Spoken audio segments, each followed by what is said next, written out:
قرآن مجید اور صحیح حدیث کی روشنی میں کیسے آپ اپنے مال کو بڑھا سکتے ہیں، نوکری کو، جائیداد کو بڑھانے کا طریقہ قرآن اور صحیح حدیث کی روشنی میں۔ اس کے بعد میں سود کے نقصانات بتاؤں گا، فی الوقت دنیا میں کیا کیا نقصانات ہو رہے ہیں سود کے۔ 13 ایسے نقطے جو قرآن اور صحیح حدیث میں ہمیں ملتے ہیں، 13 ایسے پوائنٹ ہیں کہ اگر کوئی شخص کا خیال کرے گا، ایک آدمی چاہ رہا ہے کہ میں کامیاب بزنس مین بنوں، میں کامیاب بزنس کرنا چاہتا ہوں، میں اپنے نوکری میں، میں اپنے تجارت میں، میں اپنے مال کو بڑھانا چاہتا ہوں۔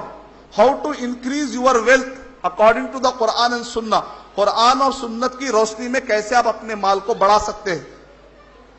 تو 13 پوائنٹس، اس کے لیے میں قرآن اور صحیح حدیث سے 13 ٹپس آپ کے لیے جمع کر کے لایا ہوں۔ پہلا پوائنٹ کہ جو بھی تجارت کے میدان میں ہیں ان کو چاہیے کہ وہ رات دن جب بھی ٹائم ملے استغفر اللہ زیادہ پڑھے، استغفر اللہ استغفر اللہ، اس سے مال آپ کا تباہ ہونے سے بچتا ہے۔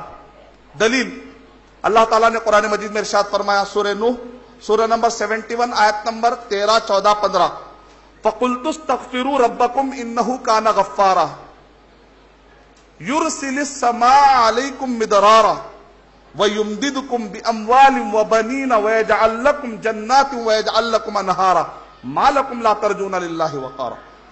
کہ اللہ تعالیٰ نوح علیہ السلام کہہ رہے اگر تم استغفر اللہ کہو گے تو اللہ سبحانہ و تعالیٰ تم پر نعمتیں برسا دیں گے۔ کیا کہہ رہے؟ یرسل السماء علیکم مدرارا، رکی ہوئی بارش برسنے لگے گی۔ وَيُمْدِدُكُمْ بِأَمْوَالٍ وَبَنِينَ، اپنے مال اللہ سبحانہ و تعالیٰ مال کی کثرت کر دیں گے، اموال کی کثرت کر دیں گے، بچوں کی کثرت کر دیں گے۔ وَيُمْدِدُكُمْ بِأَمْوَالٍ وَبَنِينَ وَيَجْعَلْ لَكُمْ جَنَّاتٍ، اور اللہ سبحانہ وتعالیٰ تمہارے لیے باغات اللہ سبحانہ وتعالیٰ نہریں جاری کر دیں گے، جنات و انہارا، نہریں جاری کر دیں گے۔ حسن بصری رحمت اللہ علیہ کے پاس آئے، مجھے بچے نہیں ہو رہے ہیں، تو کہا استغفر اللہ پڑھو۔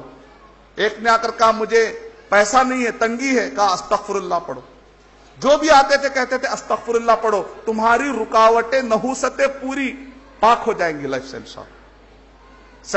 سیکنڈ ٹپ، نبی اکرم صلی اللہ علیہ وسلم نے ارشاد فرمایا، التبکیر فی الرزق، صبح سویرے کمانے کے لیے کوئی نہ کوئی ایک سیکشن ضرور رکھیں آپ کمانے کے لیے۔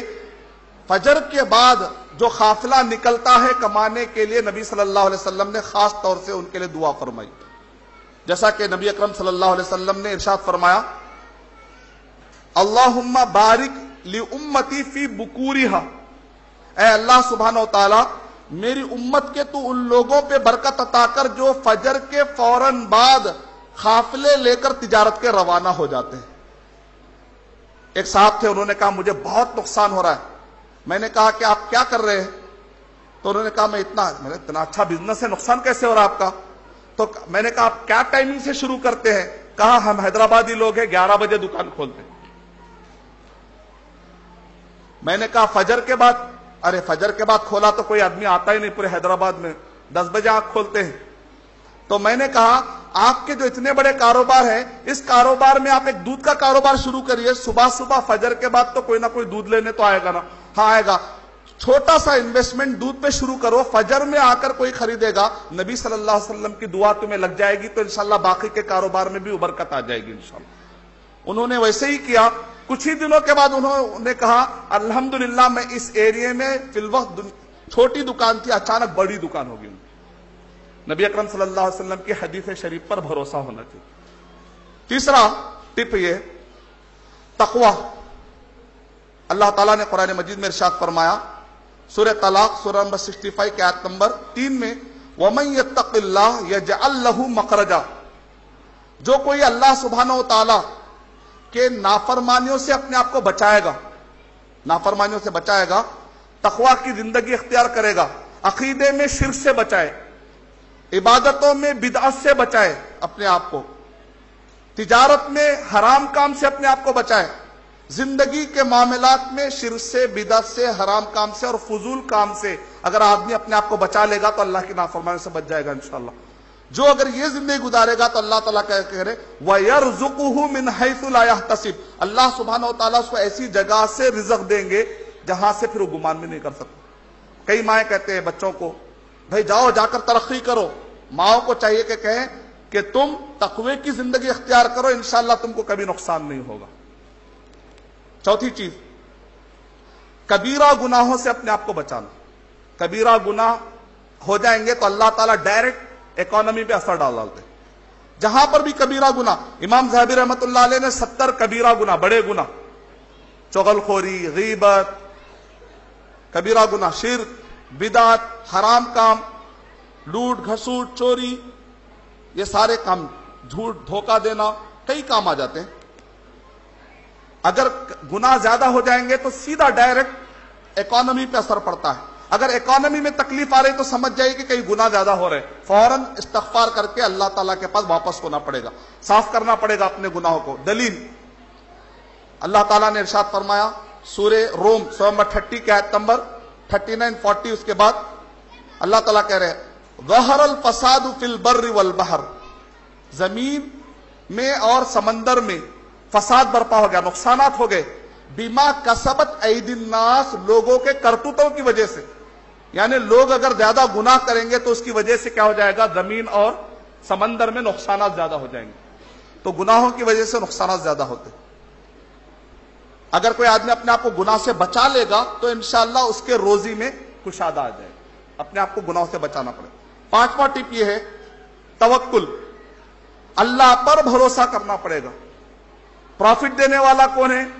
اللہ سبحانہ و تعالیٰ ہے۔ اگر آپ فلاں پر بھروسہ کریں گے، اللہ پر بھروسہ نہیں کریں گے، ایاک نعبد و ایاک نستعین، ہم تیری ہی بات کرتے اور تجھی سے مدد مانگتے ہیں۔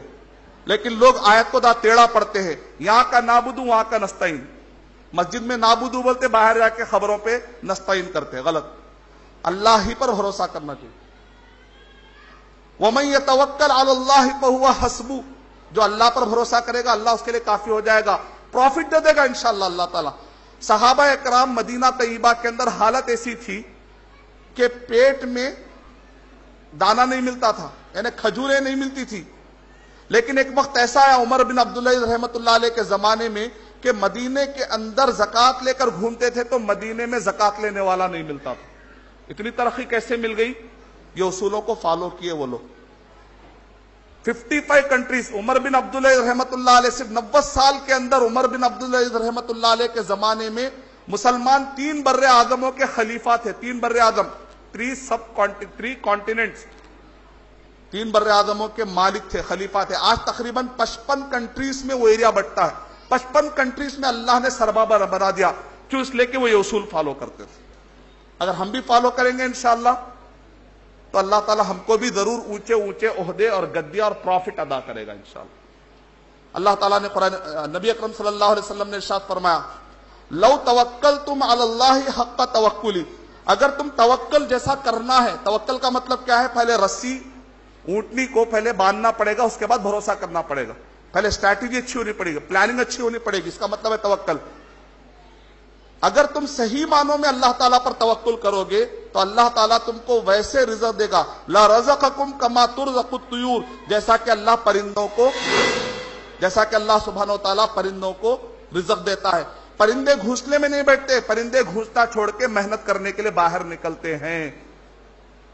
کیا کہہ رہے ہیں کہ تغدو خماسا، وہ صبح نکلتے ہیں تو ان کا پیٹ خالی ہوتا ہے، وہ تروح بتانا، جب لوٹتے ہیں تو ان کے پیٹ بھرے بھرے ہوتے ہیں۔